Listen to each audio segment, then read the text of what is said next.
All right, everyone, we're going to get this kicked off. So good morning and welcome to the continuation of this year's Geisel MLK celebration. As many of you know, we actually kicked off the celebration last night by screening the documentary Lives Worth Living, which chronicled the struggle that disability advocates fought starting in the 60s and then all the way through the passage of the Americans with Disabilities Act in 1990. Today we also have a great lineup of speakers here to present for you as well, as you can see in your programs. And just as a reminder, after the, at 11, there's a little bit of a change. At 11 a.m., we'll be having a service activity where the Special Needs Support Center here in Lebanon will be coming in so we can do some service work with them. So now I'd like to introduce our next speaker and a good friend of mine for the last 20 years. Dude, we're getting old, man. You know? And just to prove that, I was digging around and I found some yearbook photos at the house last night, so you guys got to check this out. There it is. So, yeah, as you can see, our hairstyles have changed over the years. Yeah, I actually had a hairstyle back then, and you had the Slim Shady thing going. Eminem had just come out at the time, but it was cool. I think I even had like a little earring in my ear right there. Yeah, so anyways, on a more serious note, 3 years after these pictures were taken, Tanner was involved in a very serious automobile accident, and he completely lost his sight. Not only did he have to fight for his life, but also he faced a long, hard road to recovery afterwards. And one of the concepts that was introduced to me last night by one of the speakers that we had at the documentary was the notion of presumed competence. When we go to a professional office, like a doctor's office or a lawyer, we presume that they're competent in their role. Some of you might say, well, yeah, they went to years of school and, you know, they had to pass exams and that kind of thing. So, okay, fair enough. But what about when someone becomes a parent or a pet owner or they're driving a car? We presume their competence as well. You can see that from when people cross the street around here on their phones. You know, they're presuming the competence of those drivers. So what I'd ask you guys to think about is, you know, when we run into people who are differently abled on the street every day, do we presume their competence? The author Kathy Snow said that there's no proof that the presence of a disability automatically confers an incompetent status. And many negative consequences result from our erroneous, unfair, and prejudicial presumptions. So, as future physicians and current allies that are sitting in the room here, one of the things I'd like you to keep in your mind as we go throughout the day is that we can make a huge difference by recognizing this principle. People with differing abilities are amazing and unique in their own ways, and sometimes you just have to look at things a little bit differently to see that. Tanner's a perfect example of this. As a normally abled adult, he completely lost his sight in an instant. And today he's the greatest hitter in the National Baseball Association. So I don't know about you guys, but I'm pretty sure if someone threw a beeping baseball at me and I was blindfolded, it'd hit me in the face. I definitely would not hit it. So props for that, man. He's also a two-time national cycling champion. And if that's not amazing enough, he also represented us as a Team USA member in the 2012 Paralympic Games in London.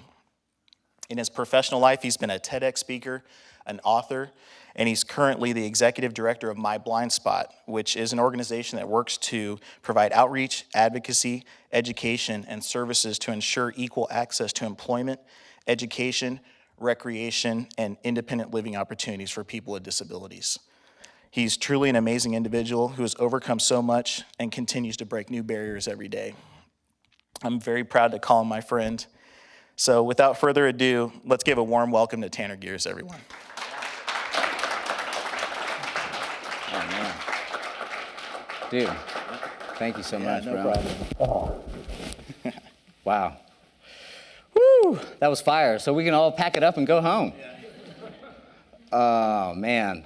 Can you guys hear me okay? Yep. All right, cool. Trying to find this table here. Beautiful. That's what I needed. Sean, yes. Chad, thank you guys so much for bringing me here. It literally means the world to me. I can't tell you how much it means to me. and everybody for coming. Your attention means the world to me. Especially with the weather going on right now, Phoenix, mid-70s didn't really prepare me for this morning. So, I'm fascinated by a few things that happen on a regular basis. One of the things that I'm fascinated about right now, I just posted this to Insta and to LinkedIn, is that, what makes somebody think that they're better than anyone else? What makes somebody think that they're better than anyone else? Think, believe, behave, act like they're better than somebody else. So like I said, I live in Phoenix, and I live in Midtown area. It's a nice part of town. I live on the 3rd floor, and I've got this beautiful guide dog. I think she's a guide dog. She's gorgeous. She's a German Shepherd, pure breed. And I think that her good looks just might be the best attribute about her. Each day I take her out, about 3 times a day I take her out, and we got to go from the 3rd floor. We take the elevator down to the underground parking garage. We make our way out of the underground parking garage up to the 1st level again. And she's got to use the bathroom, and she's easily distracted. Some of the main things that get her so distracted are playing ball, fetch. She loves to play fetch, and people and dogs. She loves people. She loves dogs especially. And she's often so distracted because I live in this really busy area of town. She's often so distracted, it takes a really long time for her to go to the bathroom. Super long time. The best way that I've found to get her focused, right, it's kind of like a monkey see, monkey do type of thing. The best way I've gotten her to use the bathroom, to go number 2, is to lead by example. So I'm thinking I might have to, drop trow again. And right then, she starts pulling on the leash really hard. She's distracted. And right then, where she's pointing, I hear some footsteps behind me. And so I turn because I'm thinking that this person, these footsteps, might have a dog with them. And so I turn and I say, "Do you have a dog with you?" I say it loud, like that, blatant, right where the dog, Zara, is pointing.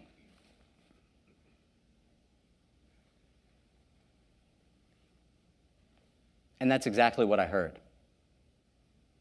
So I rephrased the question. "So you don't have a dog with you?"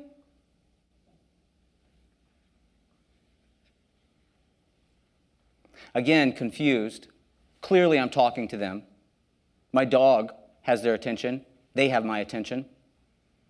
I say it in simple English that anyone who understands English can understand, and I elevate my voice even further. "Do you have a dog with you?" And I'm empathetic to that because my skull is pretty thick. Nothing. 3 times. 3 times I asked him a simple question. So I roll my eyes and I turn back to the street and I tell her to get busy, do your business. And then I hear a voice, a man's voice from behind me. It speaks. "Can I ask you a question?" And I turn. I say, "Excuse me? Can I ask you a question about your dog?" This will be interesting. "Sure, go ahead." "Is that a guide dog?" he says. Yeah, it is a guide dog." "Cool. What does she help you do?" "Well, a few different things. She helps me cross the streets. She helps me get around obstacles. She helps me get safely from point A to B. That's what she helps me do." Wow. Do you do anything else? That's an interesting question. Do you do anything else? I'm not sure what he means by that. I mean, because that's not really a question that we would ask one another, is it? It's not the next question in a typical conversation that might sound something like this. What do you do? What do you do for a living? Or even more pointedly, do you work or do you go to school? Right? That's what he would mean by that. And so I'm not sure what he means by do I do anything else? And so I asked for clarification. What do you mean, do I do anything else? I mean, do you do anything else during the day? I understand now. It's clear. He's operating from a belief, from a thought, an idea. He doesn't really care if I do anything for a living. In fact, he doesn't even think that's possible.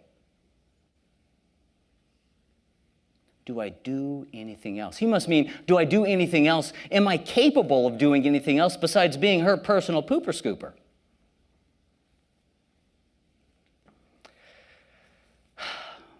Well, yeah, I do a couple things. I'm executive director of an international nonprofit. We work with major international corporations. We help people like me access their websites and mobile apps freely and as equally as you do. And when we're not saving the digital world, I'm an inspirational speaker. Wow, so you do everything by Braille. You do it by touch. Clearly, he's not interested in what I do for a living, even though he now knows it. He's not interested in what I do or who I am. He's still busy trying to answer the questions that he was asking himself at the same time I was asking him some very basic questions. When I was asking him if he has a dog with him, in his mind, he's running through these questions. He's busy. He's consumed by this thought, this idea about me.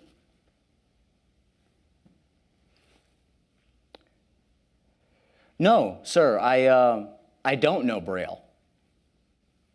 I actually use something called a screen reader. It's a special software. It allows me to do the things that I do on a daily basis, like write the books that I've published, or the blog posts that I publish on a regular basis, or write emails, or shop online, book, travel. That's what I use when I need to do the things I need to do on my phone or on my computer. I do everything through sound. It talks to me. Wow, that's so cool. So, you help blind people do that? Well, yes and no. I mean, we do help people like me, but I fall under a larger category. It's what we identify as print disabled. Anybody who might have a hard time physically or digitally accessing text like a book or a PDF. Or someone who has a physical impairment that prevents them from manipulating a keyboard or a mouse. Or someone who has difficulty accessing information because of another reason, like a cognitive impairment or a learning impairment. Those are the people I help. And they're what we call print disabled. Wow. And so you're a speaker too? Yes, sir. Just like right now.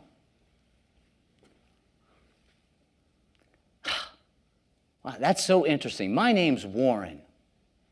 And we have yet to bridge the gap between us. He's still standing some feet away, and he starts to walk over to me. So, naturally, I say, "Hi, Warren." And I stick out my hand. My name's Tanner. And you would think that this would be the moment, right, where two individuals have achieved a level of understanding, right? We come into an embrace. We've achieved a level of respect for one another. We shake hands.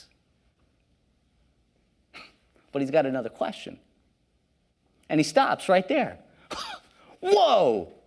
What? How did you know? How did you know I was coming to shake your hand? Huh. That's easy, Warren. I've been a wizard for like 35 years. Just know things. So what makes somebody think, believe, behave, act like they're better than somebody else? Warren didn't care about me or what I did or what I do. He was so consumed with my difference, with my disability. When I was asking him a simple question, do you have a dog with you? He was trying to answer the question about how he would do things. He was trying to conceive, how would I find a partner? How would I find someone to share my life with? How would I create a family, raise a family? How would I go to the grocery store, check the mail? How would I do anything? How would I get a job? How would I raise this? How would I provide? How would I do anything else? How would I do anything else besides pick up poop if I'm blind? He couldn't figure it out. He just couldn't. I experience situations like this all the time. People like this all the time. It happens at scale. It happens all the time. And I think that it represents this antiquated belief, a social stigma, a stereotype, a blind spot that's hovering over America. Individuals, corporations, society at large, that when they see a disability, when they see a difference that they can't really understand, they immediately draw conclusions based on their experience, based on their beliefs, based on this one thing that I think you guys already know, why he treated me like that. I know you wouldn't do anything like that. I'm speaking to a room full of some of the brightest minds in the nation. But he treated me like that because it's something he learned. He learned that. And unfortunately, even deeper, I think that it became a belief. It became even worse, an unconscious bias. Because if you ask him directly, you ask Warren, hey, are you better than Tanner? He would deny it. He would say, no way. We're equal. Yet he doesn't treat anybody else like that. He doesn't ask somebody, how did you know I was going to come shake your hand? He doesn't ask other people, do you do anything else? Meaning, you don't work, what else can you possibly do? He doesn't treat other people like that. You know, I have an interesting perspective on this. Because for the first 21 years of my life, I've never, ever experienced a situation like this one time. For the first 21 years of my life, I was an all-American kid, right? Bored in school, loved sports, chased girls, drove a classic muscle car. I had a job. I'd never experienced this one time in my entire life. Because for the first 21 years of my life, I wasn't blind. And yet now, today, I experience situations like this all the time. Except for with one demographic. Except for with kids, children. Yeah, children are, they got questions. You guys, why? If you guys spend time around kids, you guys will hear that question a lot. I'm looking forward to that. My wife and I are just found out that we're having a baby. Baby girl. Warren, I'm not going to hit up Warren for babysitting. But Kids are curious about blindness. They're not afraid of it, right? They want to know what's behind the eye patch. They want to know why I'm wearing the eye patch. They want to know what the dog does. They want to know when I'm using it, what the white cane's for. They want to know why I'm blind. And I'm excited about that opportunity, right? I'm excited about answering those questions because it gives me an opportunity to educate these kids, to teach them that, hey, I'm blind. I got to do things way differently than you do, right? Because I can't see things. But I just do it differently. It doesn't mean I can't do it. I still get to live my dreams. I still get to live my dreams. I just have to do it a little differently. I'm no different, except how I do things is different. And then I ask them, what's your dreams?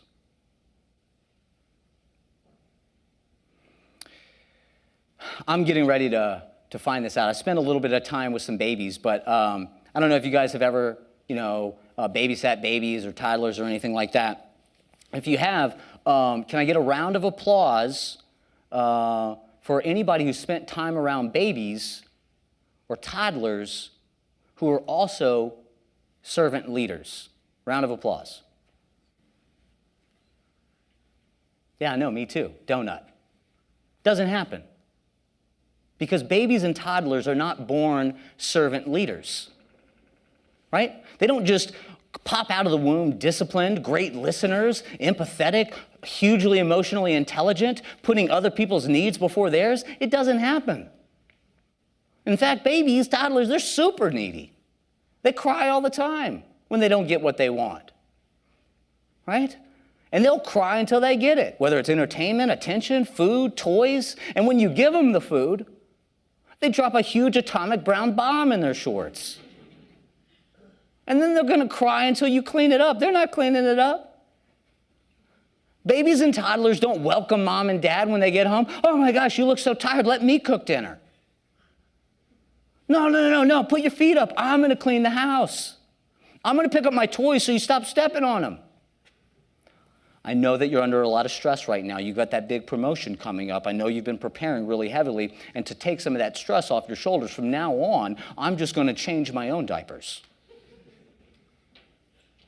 They don't do that, right? That's learned. Leadership is learned. Sure, some maybe are natural leaders. But the principles of leadership, a servant leader, that stuff's learned. I don't think there's any difference with how Warren treated me.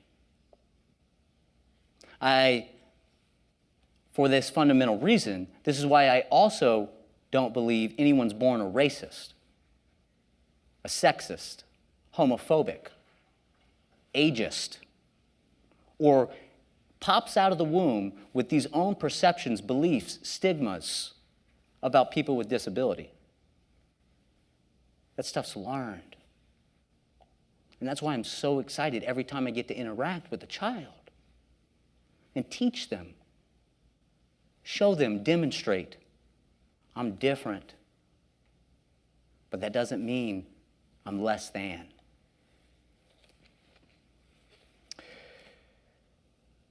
In 2004, in the wake of this serious auto accident, I wake up in the hospital totally blind.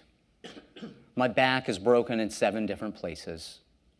I have an infection on my sinus cavity that's eating my eye from the inside out. Hugely painful. I have a brain infection that's killing me. I can't feel that infection. I can't feel the thing that's killing me, but I do feel the vancomycin being dumped into my veins over and over. I do feel the 50 staples in my head when I wake up from brain surgery. And I do feel that nurse, that mean nurse that wants to take a look at it every 30 seconds, rip that tape off my head. Those 50 staples look exactly the same the last time you checked. But I'm also, at this time, incredibly anxious about my life because I don't even know how much longer I've got. I'm hugely depressed about what my life could have been, what it should have been, and what it now never will be. And so when I look at situations like Warren, and I look at myself back in 2004, I'm empathetic. I'm empathetic to that because I kind of did it to myself. Right? I wrote myself off. But nevertheless, I find myself in this situation. I'm a bag of bones. I can barely hold myself up. I look like Skeletor. I literally cannot hold myself up. I'm bent over all the time. And I'll never forget this night. It was the summer of 2004. I'm sitting in the kitchen. My mom is cooking chicken quesadillas because that's like one of my favorite foods. And my dad comes around the corner. He gets home from work. And like he would always do when he sees me, right? Because I can't hold myself up. I'm crumpled over. He says, "Chin up." Very commanding. And I don't move. Normally I do. Normally I pop myself up until I'm too fatigued to hold myself up, right? I desperately want to make my dad proud, but I don't move. And he knows something's wrong. He can see it in me. But what he can't see is that I just cannot find one reason for living. I can't find one. I want it to be over. I just want to die. He can't see that in me, but he knows something's wrong, so he comes over, he sits next to me, he puts his hand on my knee. He says, "Tanner, what's wrong? What can I do to help, son? Tell me, I'll do anything." Help? Dad, there's nothing you can do. I'm totally blind. My life is over. My life is meaningless. My life is worthless.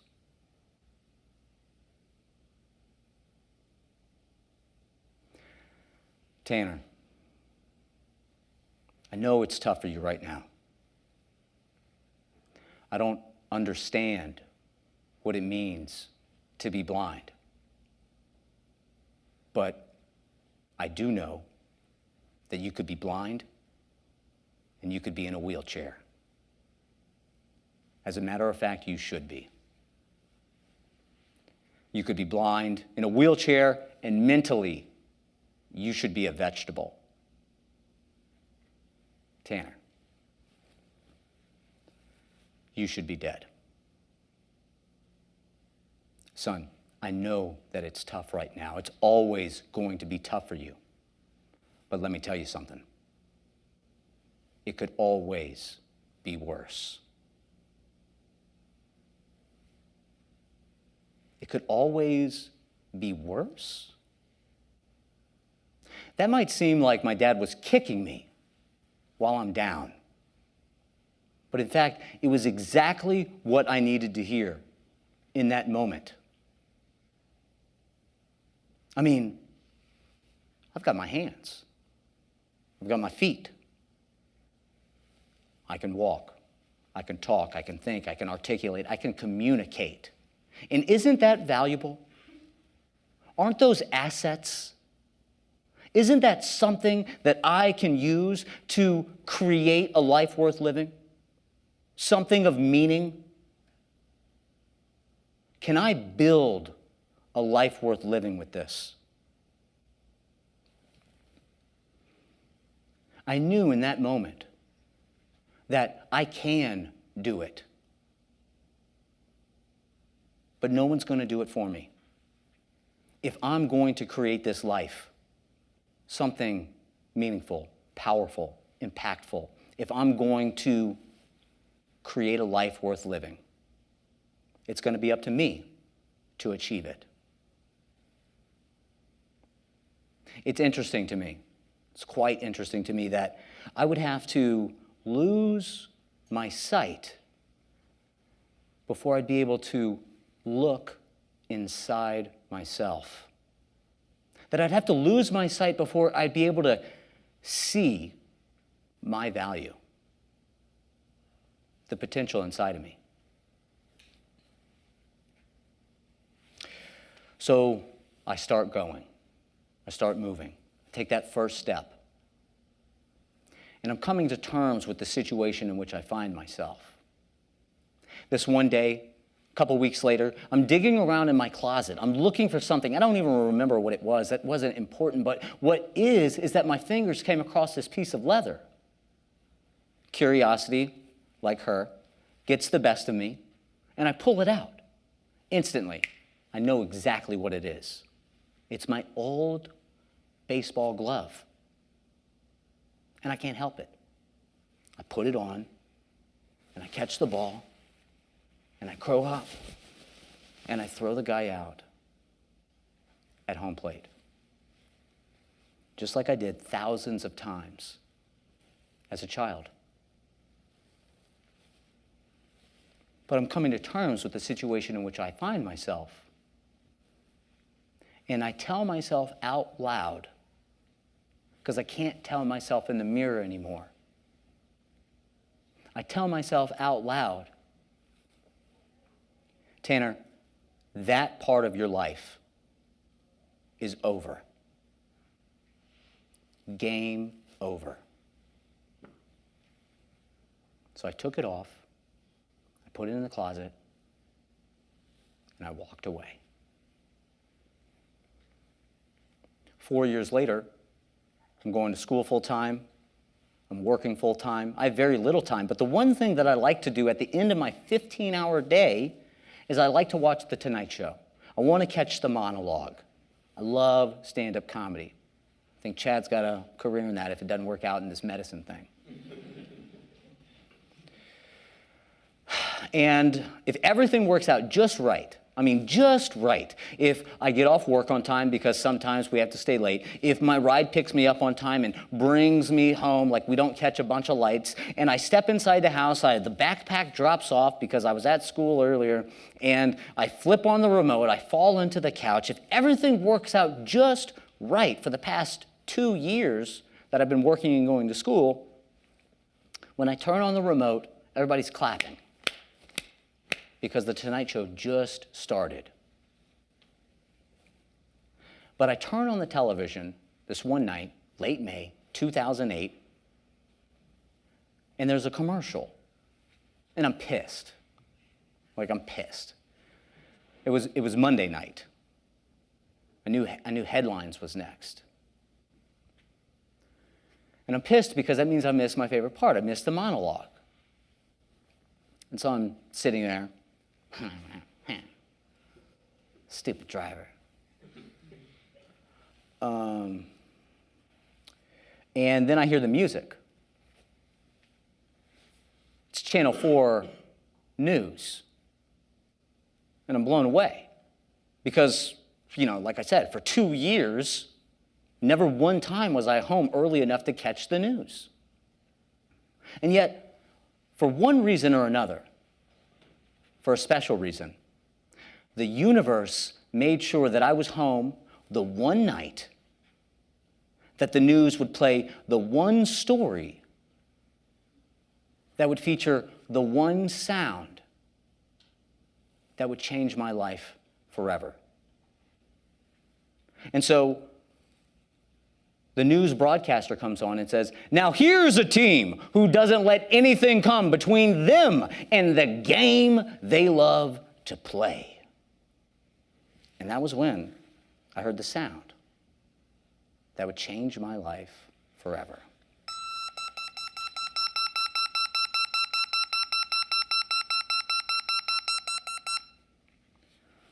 This looks a lot like a softball. But to me, it's so much more than that.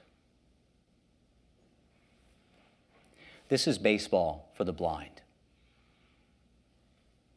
And if you guys don't mind, because it means so much to me, for the rest of the talk, I'm just going to leave this on.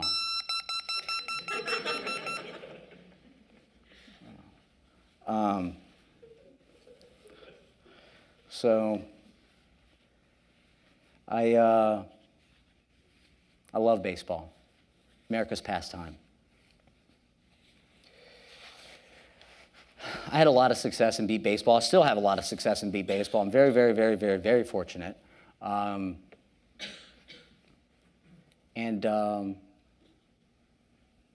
That success had brought me to cross paths with this one coach in Tucson. He's a coach for Paralympic athletes in the javelin. And he finds out about me playing beat baseball, thinks I got some potential, and he organizes a meeting. And we meet up, and he says, Tanner, wow, beat baseball, I know the ball, it's so cool, and you swing, and you're great, and wow. Have you ever thought about throwing the javelin?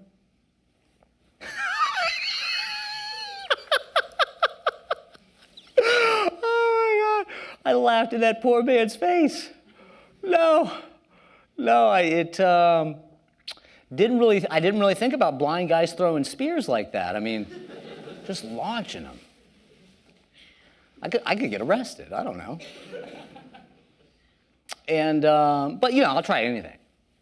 So I try that. But if I don't know if there's any javelin throwers in here or know anything about that, but super stressful on the body, hugely stressful on the shoulder and the back, and with my back being broken, I put that idea down. Like, it wasn't my thing. So I put that idea down. And when I put that down, I was talking to somebody earlier, right? I was talking to Seema and Caden, right? I was talking about when I put that idea down, right? About the balls that we juggle in the air. Like, we can choose to put things down. And when we put things down like that, when I put that idea down, it allowed me to pick this other idea up, really focus on it. And is that if they let blind guys throw spears, what else can we do? Right then and there, in that moment, I decided I will be a U.S. Paralympian. My mom's here with us, and I called her.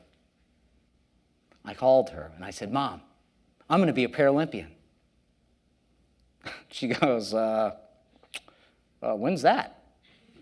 When does that go down? Oh, it's next year. Oh, okay. I wish you the best of luck. I'm going to be a Paralympian, Mom. I'm so proud of you, Tanner. We hang up. January 2011, right? January 2011, every Saturday morning, I live in Tucson, Arizona at the time, and there's not a Paralympic track club in Tucson. I actually have to wake up on Saturday mornings at 4:30, race across town, catch the bus, go 100 miles up to Phoenix to practice for 2 hours. I catch the noon bus back home. I step into my house about 3 o'clock. So what are we doing? 10 hours of work for 2 hours of practice? Because that's what it takes. Every other moment is focused on becoming a Paralympian. I mean, this is a big goal. We got some big goals happening right now in this room. Every other moment is focused on becoming a Paralympian. That's training, nutrition, recovery, visualization, meditation, everything. And so when the dust settles on my 2011 track season, May 4th, first track meet, I qualify for nationals. June in Florida, at nationals, I make the U.S. national team for the first time. I literally become a professional athlete. I'm getting paid to play. Later that year at the 2011 Pan American Games, it's the championships between North and South America, Championship of Americas. I come home with a gold medal around my neck, and I'm ranked 4th in the world in the long jump. Doing everything, doing whatever it takes. So I'm on my way. Got the goal. Still 2011, I got a long way to go. And I know that in order for me to take it to the next level, because the Paralympics is not the Pan America Games. The Paralympics is like next level. And in order for me to step up to that level, I know I got to get out of Tucson. I mean, bless her heart, my wife, she put up with all my bull crap Take me to the gym, take me to the track. I'm not eating that crap, And, so I have to get out of Dodge. And so I put in my application at the Olympic Training Center. I know there's beds available, and I put in my application. I think I got a really good shot. I'm a national team athlete, international gold medalist. I'm ranked 4th in the world. I'm relatively new to the sport. I still have a lot of potential. And it's denied. Whoop, just like that. Maybe I need to get in front of the decision maker, the director of high performance. I'll get in front of her, I'll get a meeting, I'll show her the fire burning inside of me, that no one wants this more than me, and that I will do whatever it takes to get there. I know she's gonna see it in me, and she's gonna give me a bed. And in that meeting, she told me right to my face, Tanner, hey, we're just gonna give that bed to somebody else because another blind athlete needs it more than you do. And so I kicked her in the shin, and I ran out of there. And I hit the wall on the way out. And 2012 season isn't going that great. And in my meditation, in my visualization practice, even though everything around me sucks, everything sucks, I'm still seeing myself at the training center. Right? I'm seeing myself run down the track. I'm seeing myself jumping. I'm seeing myself in the weight room. I'm seeing myself getting the coaching that I need, the support that I need. And that's when it hits me. Boom. If they won't give me a bed, I'm going to show up. I'm going to show up to the training center. I'm going to show up to the track. I'm going to show up to the weight room. I'm going to put it in. I'm going to show up. And I'm just going to make my bed somewhere else. I'm a national team athlete. I can do that. So there's a huge theme here with Memorial Day weekend. That was the weekend that I got out of the hospital in 2004. That was about the time that I heard beat baseball for the first time. That was when I moved to the Olympic Training Center. And 5 days later, Thursday, I moved there on a Sunday. 5 days later on Thursday, at my first track meet, I jumped the biggest jump of my career thus far. It was huge. News gets around quick, right? Friday, the meetings begin. Monday, I get a call. I get a call because they're calling to let me know that I now have a bed at the Olympic Training Center. They dropped that other blind athlete off down the street and said, good luck. No, they didn't do that. I would feel terrible. But they gave me a bed. So September 4th, 2012, 16 months to the day after my first track meet, 16 months to the day, I've got the flag on my chest. I've got the U.S. flag on my chest because I'm representing the United States at the Paralympic Games. It's one of the greatest moments of my life. Before I went, my mom told me how proud she was. And she told me what I already knew, right? She told me, I don't know how you did it, son, but you did it. When you told me that day, I didn't think it was possible. But you made it happen. You did it. You created the life worth living. So if you guys can, imagine with me for a moment. Imagine back when we're kids. When Chad and I were kids, there was still black and white television. I know we're a lot older than many people in here. But when we're kids, right, we're playing on the playground. We're running around with other kids, right? Maybe we're hanging upside down from the monkey bars. We're playing kickball, maybe baseball. Maybe we're climbing the jungle gym. Or we're playing cards, chess, checkers. We're inside. Right? We're playing with other kids. Not only are we playing with other kids, but we're sharing things with each other. We're sharing our dreams. The big dreams about what we want to be when we grow up. right? Some of us say, I'm going to be a teacher. Some say, I want to be an astronaut. Like many people in here, I want to be a doctor. And maybe some of you might even said, I want to be the president of the United States of America. But then there's another child. Maybe they're sitting on a bench on the side of the playground. They're segregated, excluded from everybody else. Maybe they're in another room by themselves. They're not playing cards, checkers, or chess. There's another kid, alone, full of potential, full of possibility, full of dreams about what they want to be when they grow up.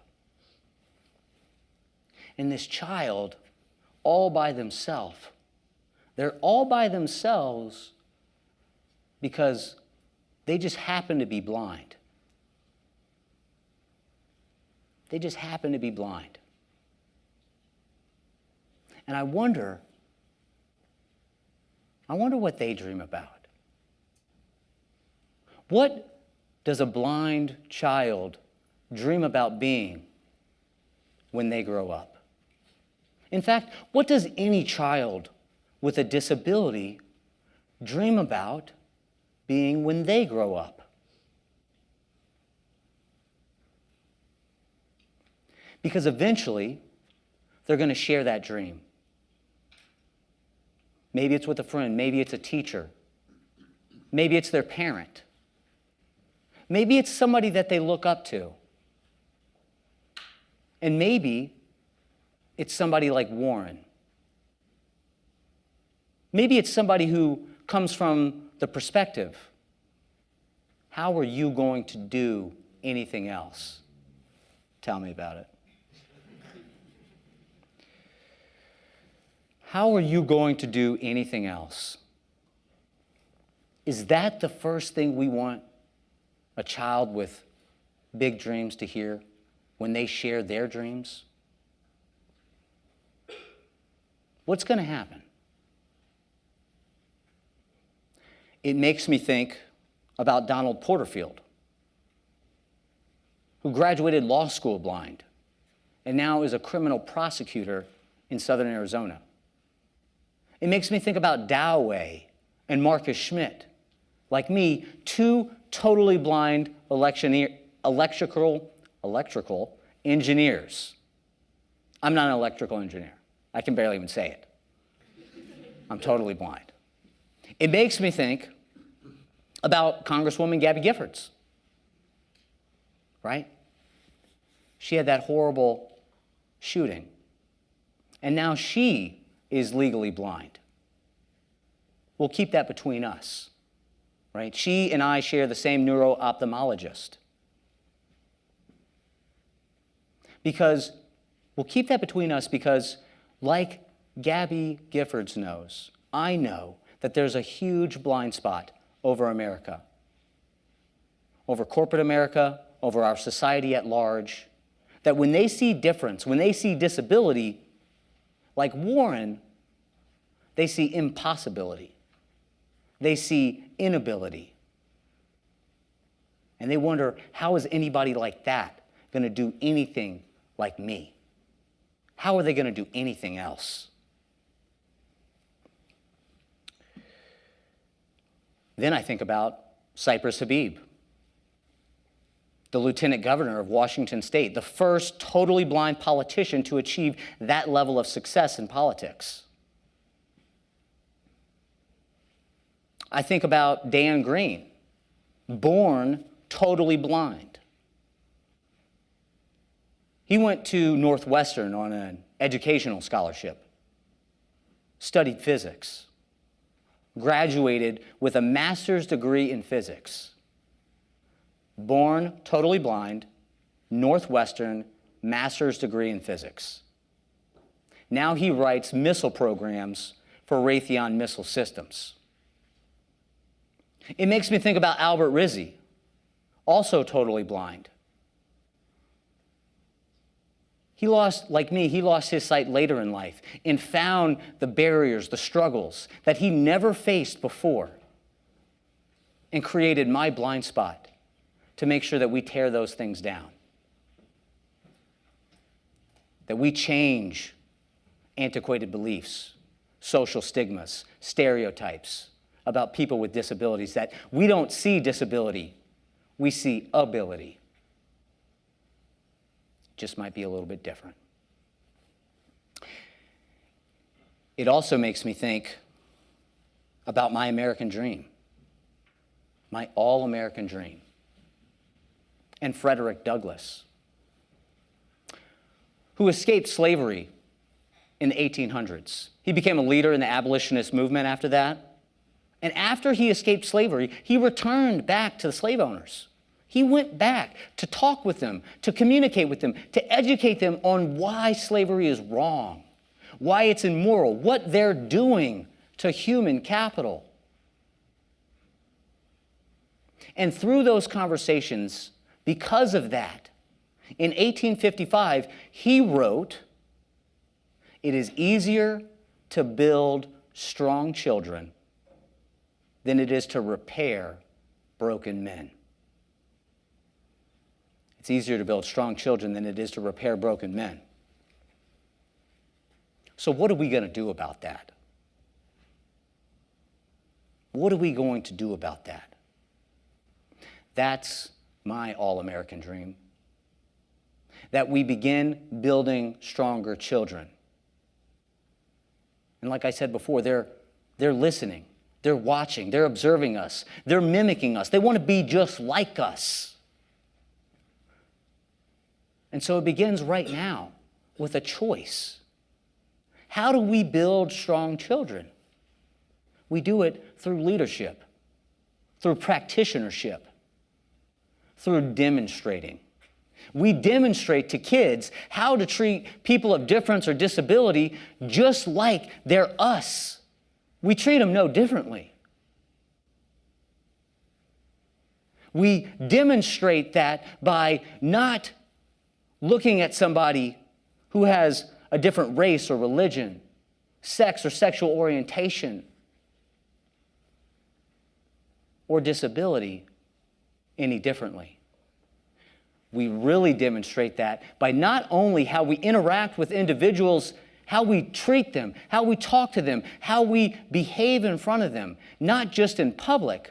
We demonstrate this by how we teach our children how to engage with other people ethically, equally, in public, but we demonstrate this behind closed doors. A lot of things happen, a lot of learning happens for our children behind closed doors.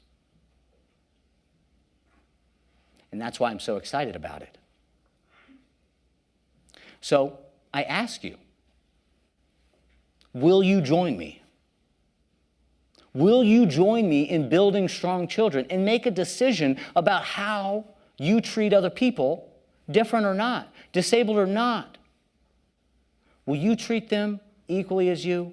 And will you help me demonstrate to our young minds that have yet to be soiled with an unconscious bias, with a belief or a thought system or speech patterns that treat people of difference and people of disability lower or less than anyone else? I hope that you will join me. It's my hope, because building strong children, that's my all-American dream. Thank you so much. I'm Tanner Gers.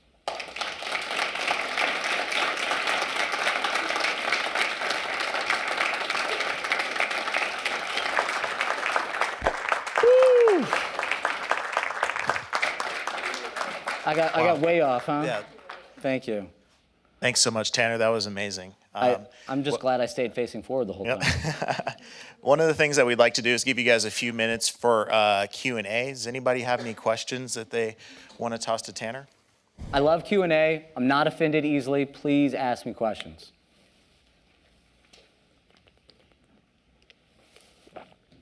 Okay. Oh, here we go. We've got one. Mike Runner. What are the products that your company makes that you found are the most successful in the sense of made the biggest difference, not necessarily, been the most financially successful? Quite the interesting question. So what have made the biggest difference with regards to what? Is that accessibility, or you mean making a difference at large? Any way you want to interpret that. Okay, cool. Yeah, so, well, I think the biggest opportunities happen when we engage the leaders, the decision makers, the CEO, the C-suite with the conversation about people with disability. When we make it personable or relatable, when they can, when it hits home, that's when it's the most powerful, because then they start to make decisions that are guided by that belief. Sometimes they need to be reminded by that, but getting Albert and myself in front of these decision makers really kind of drives home like how much equity they're leaving off the table by excluding people like us. I mean, there's a huge amount of disposable income that people with disabilities have across the world. I think it's like $1.3 billion in the United States alone on an annual basis. And so, who am I talking to? Is it somebody like a CFO that needs to make financial decisions? Right, when they hear $1.3 billion left off the table, that kind of perks some ears up, right? But I think the most successful thing is when we're able to make things accessible for people like me to live more independent lives. Like earlier in 2017, we remediated the American Airlines platform, right? So now I can book a flight. I flew here on American.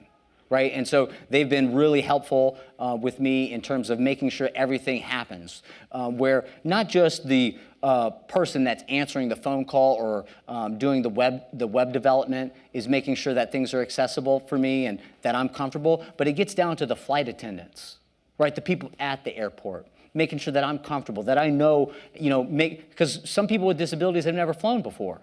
So do they know how to put on the seatbelt, right, if they've never been shown that? They've never seen that before? Do they know that the thing comes down from the top?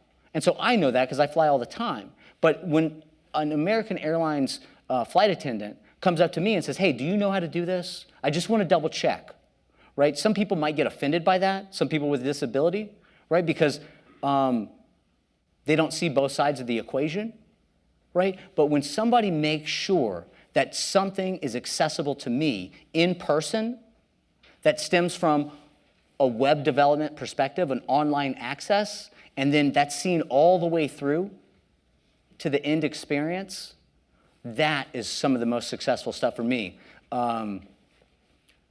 Because not only are those C-suite executives making decisions that make things more inclusive for myself, but that message is communicated down to the frontline employee who now is making decisions with an awareness and an experience and a learning that allows everyone to have a good experience.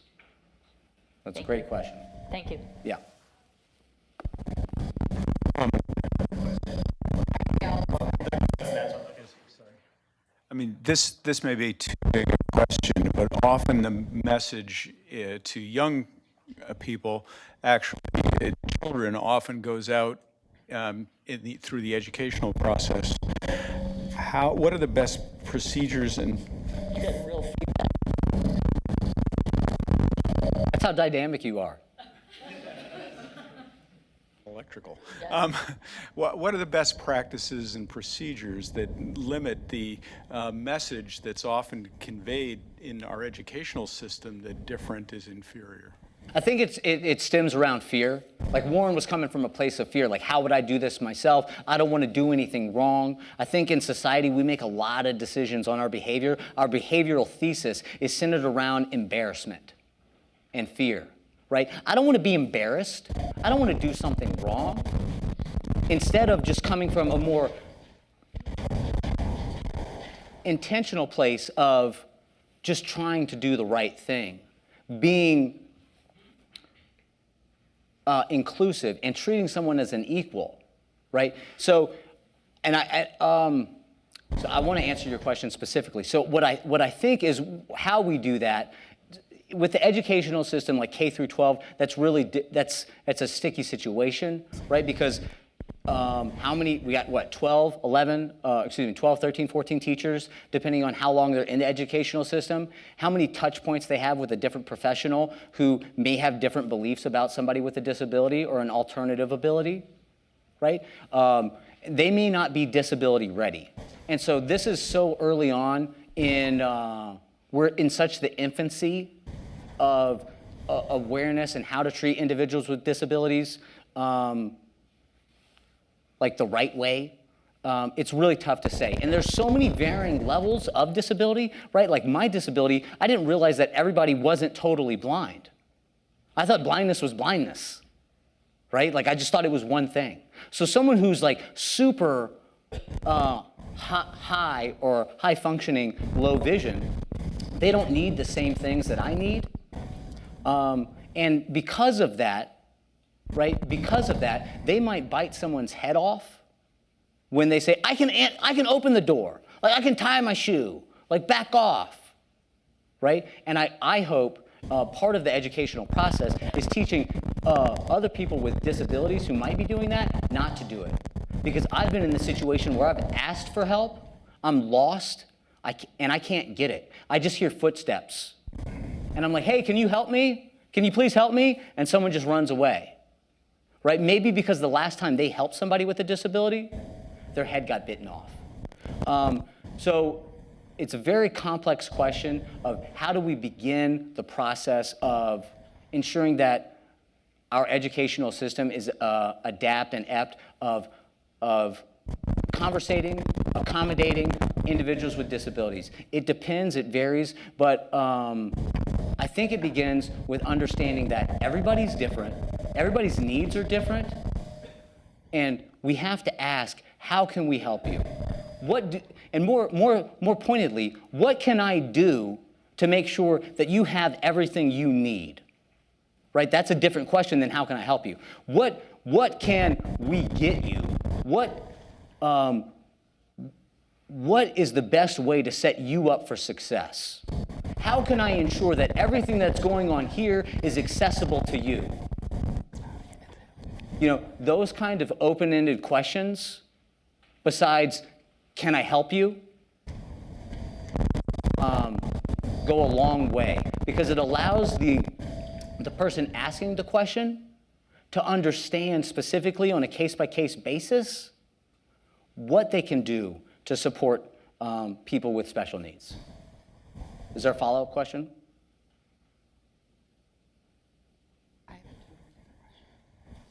I have a totally different question, not a follow-up question. Well, Dr. Swenson, did you have another question? I just want to make sure that I'm answering that concisely enough or clearly enough for you. Thank you, yes. Thank you. I'm sorry, and what was your name again? Rand. Thanks, Dr. Rand. Appreciate it. I'm sorry, go ahead. Oh, hi, Tanner. Hey. Thank you so much for coming today. This was an incredible talk. Yeah. My name is Bree. I'm a med student here, Oh, awesome. and I think there's a good number of health professionals or potentially aspiring health professionals in the audience. Yeah. And I was wondering if you have any examples or memories or even advice for health professionals, maybe times when they underestimated you or helped you to take steps you didn't know you could take. Just in general, if you have any advice for those who are in the health field. Yeah, I mean, I think that, there's been so many, right? Like, so many doctors.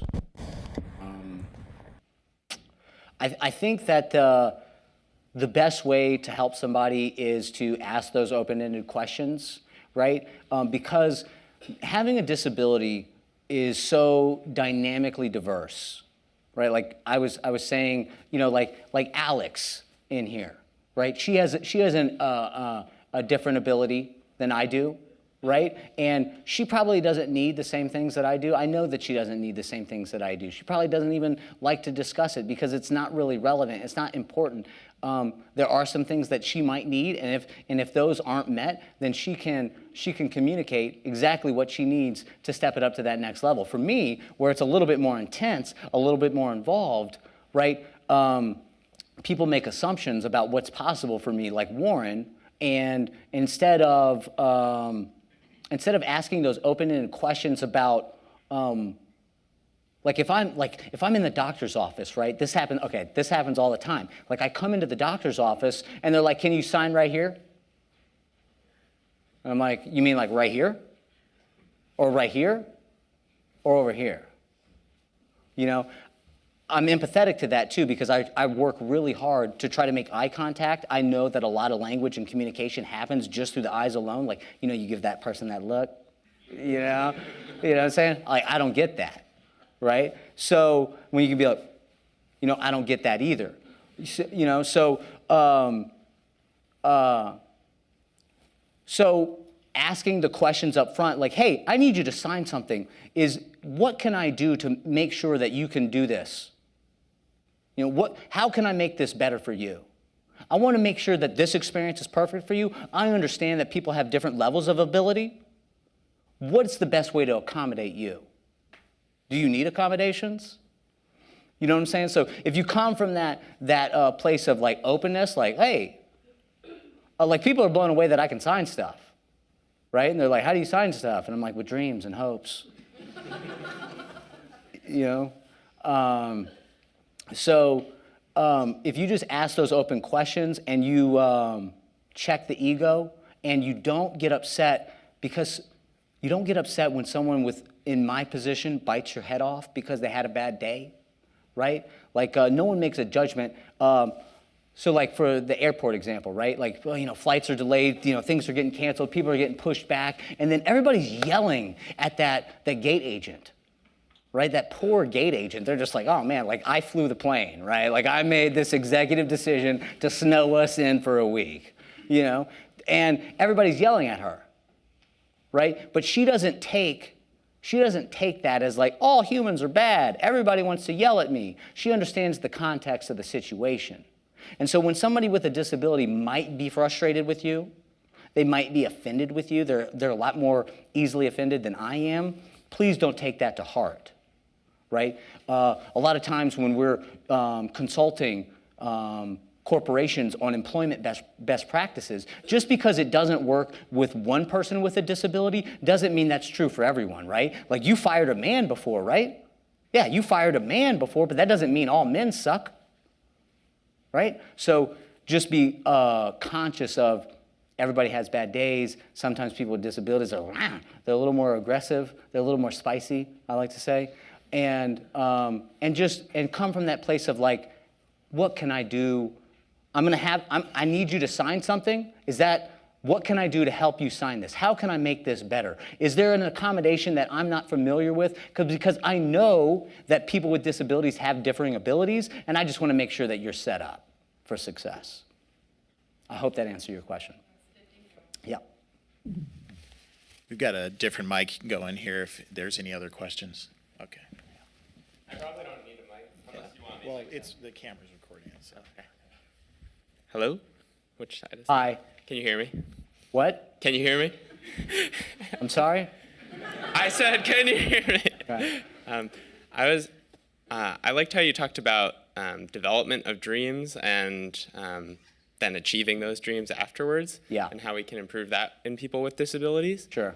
My question is, specifically with people with cognitive disabilities, how do we make sure that they're able to develop dreams? And I know it's interperson specific, but how can we as a community and a country improve that dream development and allowing them to achieve dreams as well? Love this question because this is why I'm so passionate about children, right? Because I see there's a lot of institutions, programs across the country, and they bring their parents, or the parents bring their kids, right, who have a different ability, right? They're not mainstream. And they have protected them and shielded them and set the expectation bar so effing low, that child doesn't jump. If they meet that expectation bar, they don't jump much higher than it. And so with a cognitive impairment, just like any other impairment, there's so many different levels of ability. So if someone can understand like they can comprehend, they have like, they can understand, like engage in a conversation, then I say continue having the conversation. But I also know this, is that when I was in a coma, right, they didn't know if I was gonna walk, they didn't know if I was gonna be a vegetable, they didn't know if I was gonna be blind, they didn't know anything, right? And what my parents did is just filled that ICU room with the hugest love and possibility, hugest love and potential, hugest love and conversation, right? Ultimately, that's a choice, and I can only begin to imagine how stressful it is for a parent to understand, to come to terms with the situation that my child has this hurdle in front of them, and maybe they'll never get through it. They'll never jump over it. But it's still a choice of how you're going to talk to your kids, right? When I woke up from the coma, I knew who had came to visit me. I saw them in my dreams. I knew they were there. I also knew, I put it together when I learned how the ICU floor works, how even family can't go or stay during the shift change, right? When everything's getting cleaned up, I had this repeating dream that my mom and dad left, and then it was all hell broke loose. Like I'm tied to my bed. I'm tied to my bed, and these like orcs and clowns come after me, and I can't do anything. I know they're coming to kill me, right? And that's metaphorically speaking. I know that the ICU nurses and stuff and staff aren't coming to kill me, but I know that wasn't an enjoyable experience, even though I'm cognitively incapacitated at the time. So I'm a huge believer in bigger things. I'm a big dreamer. And maybe 10 years down the line, maybe 5 years, maybe 50, something might happen, might change medically, the intertwining of technology and medicine, where they can do something about that cognitive impairment. And I would just hate it. I would hate it from the bottom. My heart aches to think that a parent might make the choice to treat their child like they're two, only because, or even less than, because just right now, it's so difficult. They can't understand right now. At least they're not able to articulate or communicate or convey their understanding. At some deep level, I feel like we can, even when we're checked out. And so I would send that message of encouragement, of belief, and I would try to share that perspective, make that paradigm shift for that parent. I don't know the ultimate answer, but I do know that if I was in that situation, if I was that person, even if I didn't really understand what was going on, I know that at my heart that I wish that I would be treated with the utmost respect and love, just like anybody else would.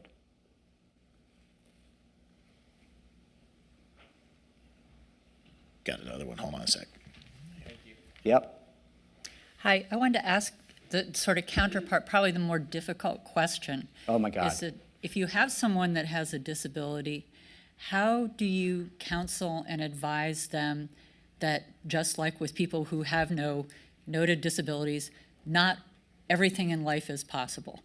And in recognizing that gets complicated by the fact that you don't want to confuse the disability with the fact that we all can't, I'd like to play in the NBA, but I don't think it's going to happen. So where do you counsel people that at some point in time, as much as we want to be supportive, that you also may have to get people to step back from what is a dream and go to another path? Well, you know, I'm a little insulted because I'm prepping right now for my NFL game day. You know, no, I'm just teasing.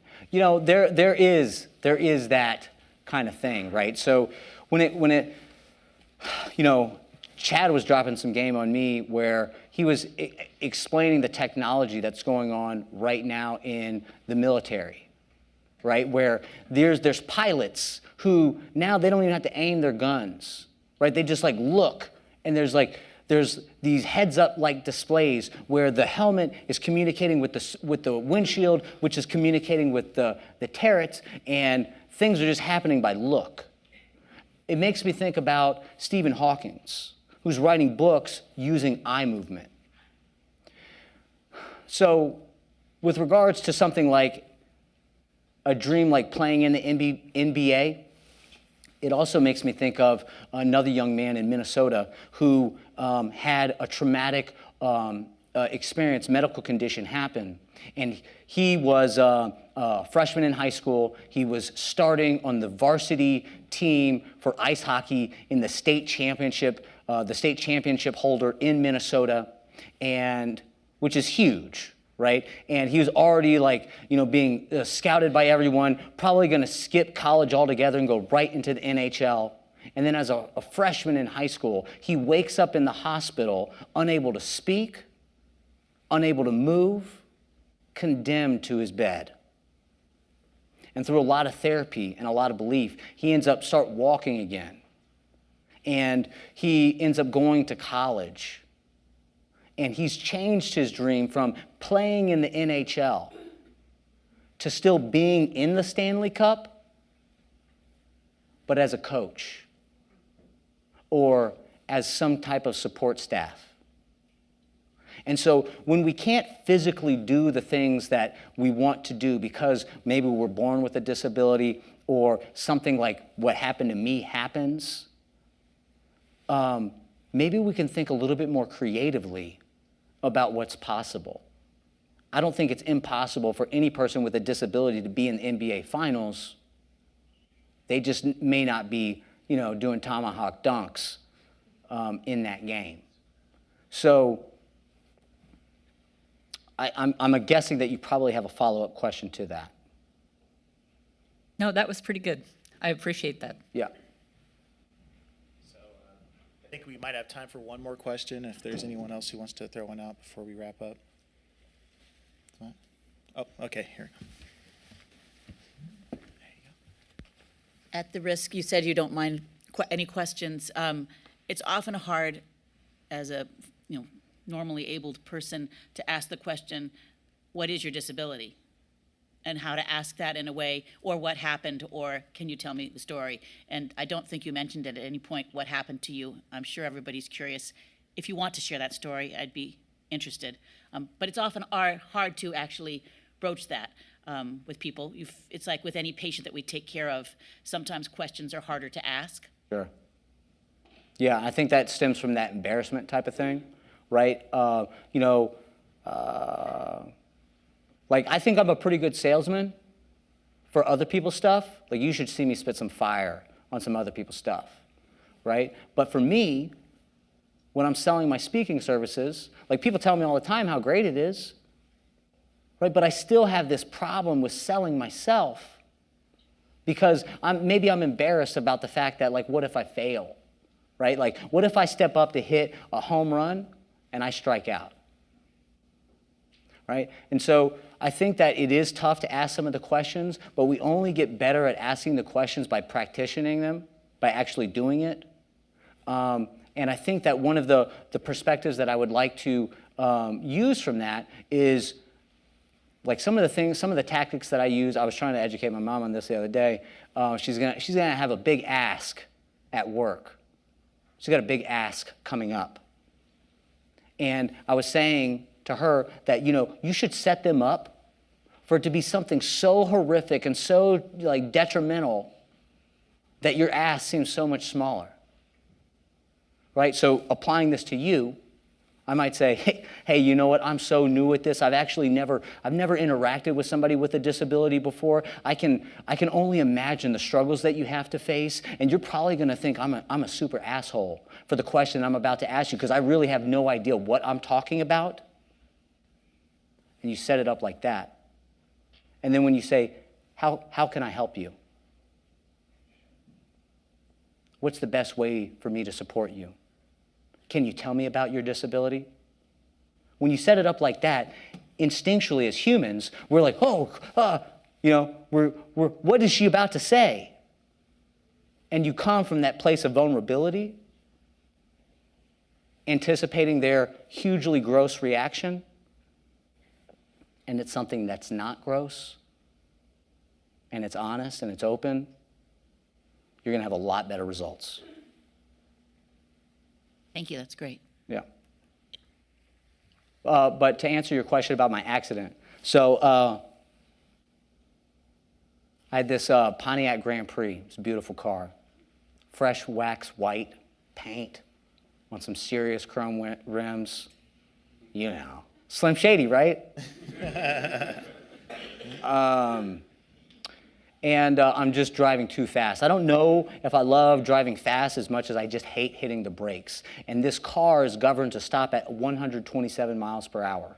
I know that because I would hit it often on this road. It could go way faster than that, but the chip, the computer inside of it prevented it from going faster. And so that's what I was trying to hit. And I'm dipping and diving inside and out of traffic. It's a 2-lane road, one going each way, dirt on either side. And I'm passing this steakhouse. It's called Webb's Steakhouse on Old Spanish Trail. And I'm coming into a turn, and I'm coming in way too fast. And it's too late. And so I drift into the dirt.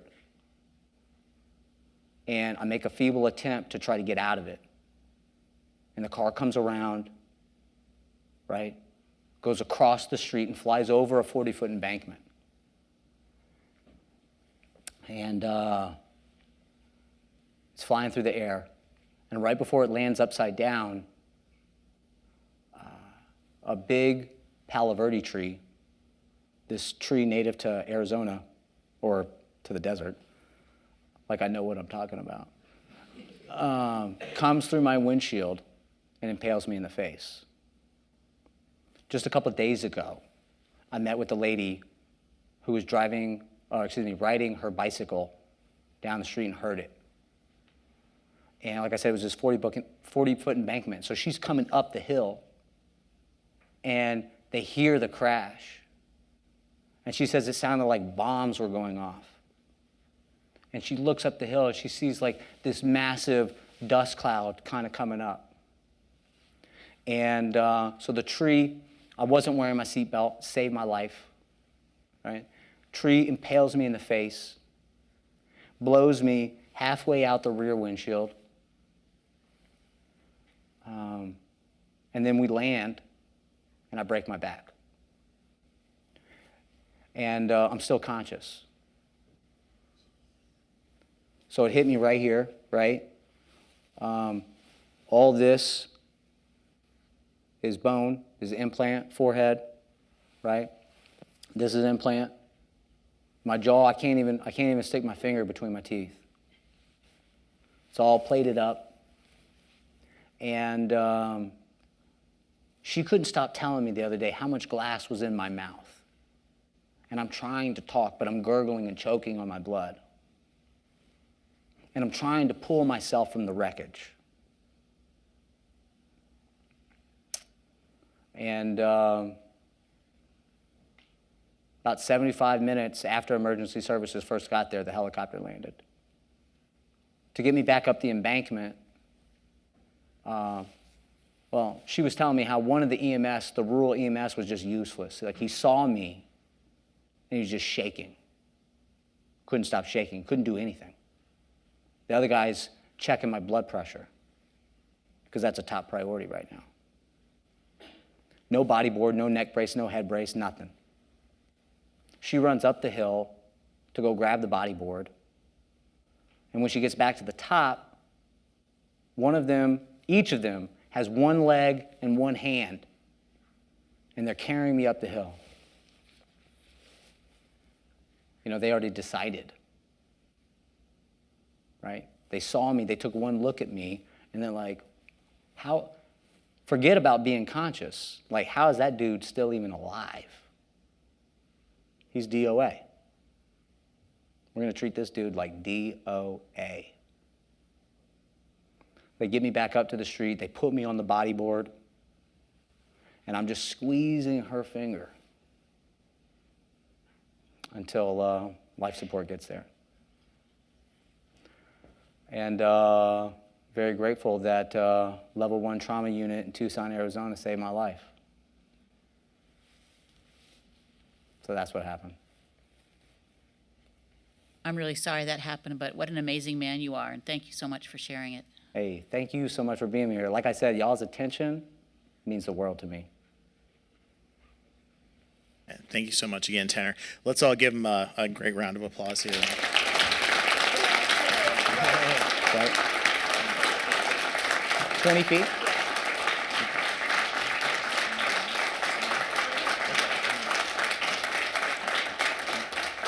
Wow. So one of the things that we like to do is give a gift just to show a little bit of our appreciation for you making the trip up here to speak to us. So I've got a present here for you. Is that the Applebee's gift card? It is. It is a $10 Applebee's gift card.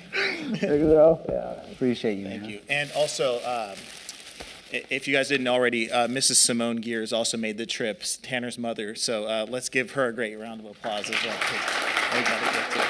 Sure. I'd just like to say that Tanner's life, I can't keep up with him. You know, like he travels all over the world. This is the first speech that I've attended of his. I'm an academic. I'm hopefully going to be retiring in the next year, but I've taught at the college level my whole career. And he said to me, I said, well, what's on your horizon? You know, what are you doing? And he said, oh, I'm going to go to Dartmouth. I'm like, I'm coming to that one. So it's my first time to see him speak, and I'm so glad that I got to do this with y'all. Thank you.